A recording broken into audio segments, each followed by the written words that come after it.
안녕하십니까. 한마음교회 다니고 있는 김영식입니다. 저는 샐러리맨으로 25년째 직장 생활하고 있는데요. 그중 약 3분의 2에 해당하는 17년 동안을 기독교인임을 숨기고 살았어요. 저는 복음을 부끄러워했던 사람이었습니다. 그랬지만 지금은 어디서든 만나는 사람들에게 복음을 전하는 삶을 살고 있는데요. 교회 출석한 지 무려 28년 만의 일입니다. 기독교인임을 숨기고 살았던 제가 하나님의 은혜로 복음을 전하며 사는 모습으로 변화된 간증을 나누고자 합니다. 저는 고등학교 2학년 때 친구를 따라 교회에 나가게 되었고, 대학에 들어가서는 주일학교 교사, 성가대 등을 하면서 나름 열심을 냈어요.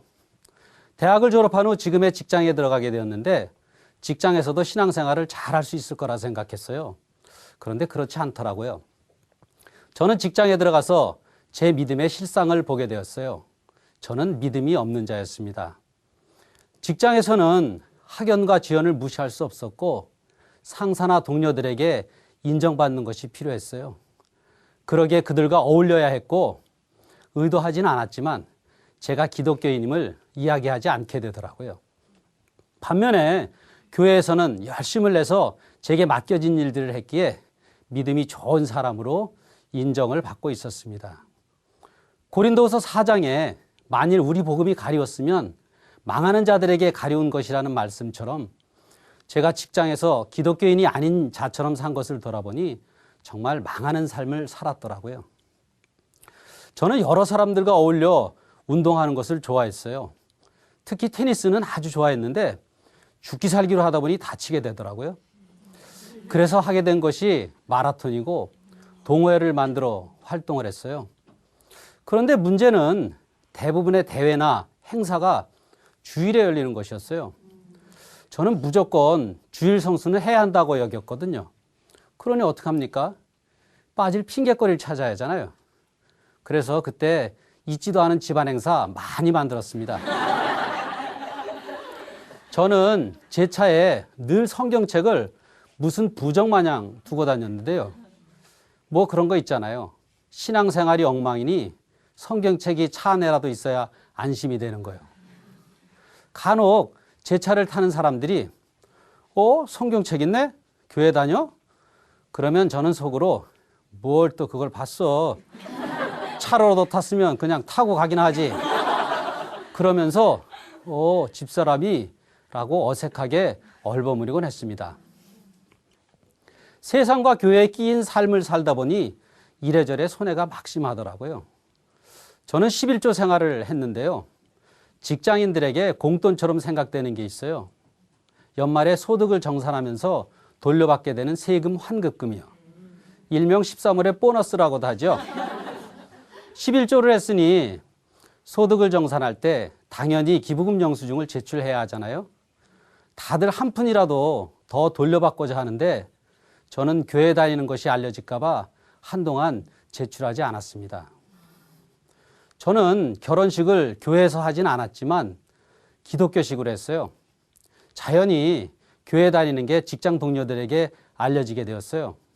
신혼여행을 다녀와서 함께 식사하는 자리에서 저희 직장 상사가 이 사람이 교회 다니면 다닌다고 얘기를 해야지 그러시더라고요. 지금 돌이켜보면 참으로 씁쓸하기 짝이 없는 일들이었어요. 그런데 제가 더욱 기독교인임을 숨겼던 것은 술 때문이었어요. 직장에서는 흔히 술을 잘 마시는 사람이 일도 잘한다는 말을 합니다. 그러니 마시게 되더라고요. 저는 술을 마시는 것을 그리 즐기지는 않았지만 두루 잘 어울려야 했기에 피하지 않았고요. 제 성격상 술자리가 끝날 때까지 항상 남아 있었기 때문에 많은 사람이 저를 찾았어요.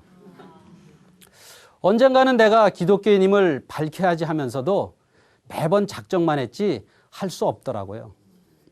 우선은 제 양심이 허락하지 않았고 결정적인 것은 자신이 없었어요. 왜냐하면 보이지 않는 하나님보다 직장에서 인정받아 좋은 자리로 이동하고 때가 되면 승진하는 것이 더 중요했기 때문이었어요. 고민과 갈등은 깊어갔지만 직장에서는 나름대로 인정을 받았어요. 일 처리나 사람들과의 관계에서 좋은 평가를 받았고 한번 같이 근무한 상사는 저와 다시 일하기를 원해 인사 추천을 하기도 했으니까요. 저는 이렇게 이중 생활을 하는 것이 괴롭고 싫었습니다. 하루는 그 전날 술을 몹시 많이 먹은 날이 있었어요. 아침에 깨니 정말 힘들더라고요. 그래서 정년까지 얼마 남았는지 계산해 봤어요. 20년은 좋게 남았더라고요. 그때 앞으로 20년 이상을 이렇게 마시면서 직장 생활을 해야 하나, 이러다 정년도 못 채우고 죽겠구나, 이런 생각이 들더라고요. 직장에서는 거의 대부분 일들이 잘 풀렸지만 마냥 좋지만은 않았어요. 제 속은 점점 불평과 원망으로 채워져 갔고 어느새 악만 남는 것 같았어요. 신앙생활은 완전 바닥을 치게 되었고요. 그 과정에서 제일 힘들었던 사람은 제 아내였어요. 지금은 어림없는 일이지만 그 당시만 해도 아내가 제일 만만했어요. 그래서 아내를 힘들게 했습니다. 정말 간이 배 밖으로 나와도 한참 나왔었죠. 사실 저와 제 아내는 처가의 반대를 무릅쓰고 몰래 한 6년의 연애 끝에 결혼을 했거든요. 정말 사랑해서요. 그런데 그때는 정말 어떻게 그런 독설과 거친 행동으로 아내를 힘들게 했었는지 그래도 잘 참아준 것이 고맙고요. 지금도 제 아내에게는 정말 미안한 마음뿐입니다. 이렇게 심적으로 그리고 가정적으로 위태로운 시기를 넘기고 있었음에도 겉으로는 그런 내색을 하지 않고 지냈어요. 직장에서는 직장에서대로, 교회에서는 교회에서대로, 주변의 다른 사람들에게는 그들에게대로 철저하게 포장을 하고 산 거죠. 피곤했습니다. 괴로웠습니다. 직장을 그만두고 사업을 해볼까라는 생각을 하기도 했는데 그런 생활이 몇 년 동안 이어졌고 이내 교회에도 나가지 않게 되더라고요. 그러던 중 저희 아내와 아이들은 한마음교회에 출석을 하게 되었어요. 주일에 아내와 아이들이 교회에 가면 집에 혼자 남은 저는 유명한 교회의 인터넷 사이트를 방문하여 말씀을 듣곤 했는데 참담하더라고요. 그러다가 2005년 어느 날 저도 교회에 나가게 되었습니다. 저는 아들만 둘인데요. 제가 자식들에게 좀 엄한 편이에요. 이런 제 스타일도 그랬지만 애들이 눈치가 빤하잖아요. 저와 함께 교회에 가고 싶지만 얘기해봐야 씨도 안 먹힐 것 같고 또 괜히 얘기했다가 혼날 것도 같으니까 함께 가자는 말을 하지 못했더라고요. 그러던 어느 날 이 녀석들이 제 생일을 맞아 생일 카드를 써서 자기들 방문에 붙여놓았는데 아버지 생신 축하드려요. 우리의 소원은 아버지와 함께 교회에 나가는 것이에요. 라고 적었더라고요. 이걸 써서 방문에 붙여놓은 건 이런 뜻이었겠죠. 아버지 드나들면서 좀 보세요. 그리고 마음 좀 고쳐먹으세요. 이걸 보면서 제 마음이 많이 움직였고 교회에 나가게 되었어요. 나중에 안 것이지만 오랜 기간 제 아내를 비롯한 여러 지체들의 눈물의 기도가 있었더라고요. 그런데 정작 교회에 나왔지만 거의 1년 동안은 어찌나 졸리던지 말씀을 들을 수 없더라고요. 몸은 교회에 와 있지만 내 안이 세상 것으로 가득하니 말씀이 들리질 않았어요. 말씀을 들을 수 없었지만 이 교회는 하나님이 기뻐하시는 교회겠구나라는 생각이 들었고 여기에 붙어 있으면 살겠구나 싶더라고요. 그러던 2006년 1월의 어느 날 겨울 수련회가 열렸는데 그 수련회는 제 인생을 완전히 바꿔버렸어요. 사실 저는 하나님보다는 이 세상에 관심이 더 많았어요. 잘 먹고 잘 살기 위해서 교회 다닌 거죠. 예배도 나를 위해 참석했어요. 어느 순간에는 교회에서 제게 맡겨진 일도 안 할 수 없으니까 하게 되더라고요. 하나님께서는 이렇듯 교회 마당만 밟고 살던 저에게 하나님께 나아갈 길을 열어주셨어요. 다름 아닌 회개의 역사를 통해서요. 사실 교회 다니면서 제일 어려웠던 것이 회개였어요. 저는 남에게 피해를 주지 않고 살려고 했고 가급적이면 약자 편에 서려고 했어요. 나름 제 의가 강했던 거죠. 그러니 회개가 쉽지 않았고요. 그나마 제가 회개한 것은 생활 속에서 짓는 죄였어요. 그런데 그런 것은 습관처럼 굳어져 있어서 돌아서면 다시 짓게 되니 회개는 생각하고 싶지 않게 되더라고요. 다른 사람들이 눈물, 콧물 흘리며 회개하는 모습을 보면 주눅이 들 수밖에 없었는데요. 수련회를 통해 하나님께 회개해야 할 근원적인 죄를 정확히 알게 되었어요. 예수님을 믿지 않는 것이 죄라는 말씀을 통해서요. 이 말씀이 저에게는 정말 복음이었습니다. 왜냐하면 무엇을 회개해야 할지 몰라 포기했던 죄의 문제가 해결되었고 하나님께 나갈 길을 찾게 되었으니까요. 그리고 성경대로 죽으시고 장사 지낸 바 되었다가 성경대로 살아나셔서 하나님이심을 보여준 예수님을 배척하고 내가 나의 주인이 되어 산 것이 막이란 말씀은 저의 막혔던 숨통을 활짝 열어주었어요. 그동안 인간관계와 앞날에 대한 염려로 오는 스트레스 그리고 아내와의 갈등으로 곤고했던 것이 이제껏 내가 주인이 되어 살았기 때문이었음을 알게 되었고 그동안 세상 임금인 마귀란 놈한테 속아 살았음도 알게 되었습니다. 수련의 마지막 날에는 기도 중 주여를 외치는데 제 의지와는 상관없이 입이 벌어지면서 혀가 길게 나오더라고요. 한동안 벌어진 입은 다물어지지 않았는데 이때 내 안에서 주인 노릇하며 살던 악하고 더러운 놈들이 빠져나간 거였어요. 저에게는 뭐라 말할 수 없는 감격이 밀려들었습니다. 저는 예수님을 믿지 않은 죄를 회개하였고 예수님을 저의 주인으로 고백하였습니다. 예수님이 저의 주인이 되시니 즉시 술을 끊게 되었어요. 그리고 여태껏 그 누구한테도 교회라도 한번 가보자고도 하지 못했던 제가 복음을 전하게 되었습니다.